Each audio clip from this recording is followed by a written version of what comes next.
இந்த மேடையில் நின்று கொண்டு சொல்லுகிறேன், கொங்கு அமைப்பில் இருக்கிற அனைத்து அமைப்புகளும், அது பேரவையாகட்டும், நண்பர்கள் சங்கமாகட்டும், அனைத்து அமைப்புகளுமே தனி அரசுவை அரசியல் வாரிசாக அறிவிக்க வேண்டும்.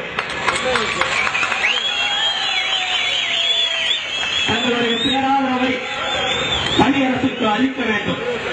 அப்படி அளித்தால் முன்னூறு பொருட்களுக்கு பதில் தனி அரசுதான். கோவை செல்வனுடைய முழு அரசியல் வாரிசு தனி அரசுதான். எல்லாருமே திருடங்கதா, சொல்ல போனா குருடங்கதா.